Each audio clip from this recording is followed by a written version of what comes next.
We continue following breaking news in Independence tonight, where the Independence Center Mall is in lockdown. Police say 2 people were shot. We do not know the extent of those injuries. Clay Ritchie, one of the customers inside, is still inside the Macy's that's also on lockdown tonight. Clay, are you there? I'm here. How are you doing tonight, first of all? Doing just fine. A little bit shocked at what happened, but doing just fine. Tell us what you heard about 4:30 this afternoon when these several shots were fired.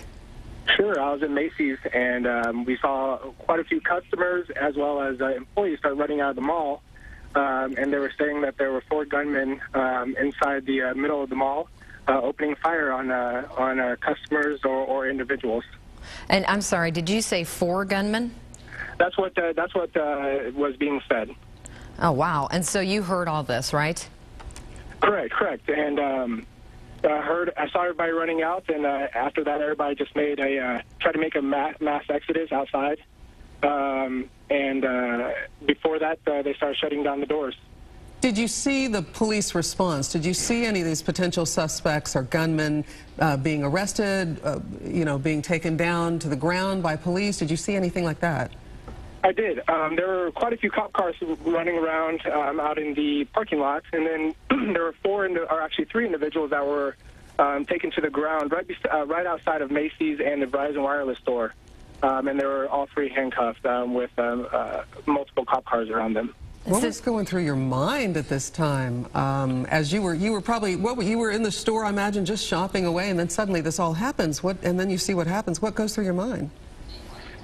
I think the first thing that goes through your mind is just try to get out of there as fast as you can.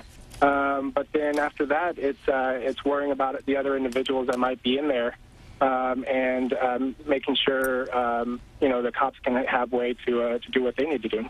Now, police are confirming that 2 people were shot. Do you have any more information, since you were so close to the scene? Do you have any more information about that? Did you see anybody? How many people did you see hurt? I did not see anybody hurt, and so hearing 2 people were hurt makes this even a more grave situation. And, of course, pictures are now coming in from people who are still there and obviously outside of the scene here.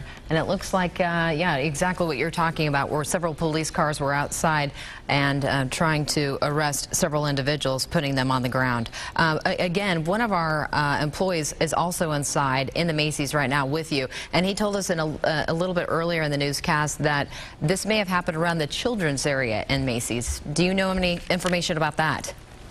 I do not. Like I said, there were so many people that were trying to make way out of the store that it was more of a mass exodus and more of a confused state rather than somebody trying to get more information about the situation at hand. All right, it's a developing story right now. Certainly a lot more questions. What in the world led to the shooting? Were in fact 2 people shot, as police are telling us, and were suspects taken into custody, and we'll be following all of that coming up on NBC Action News.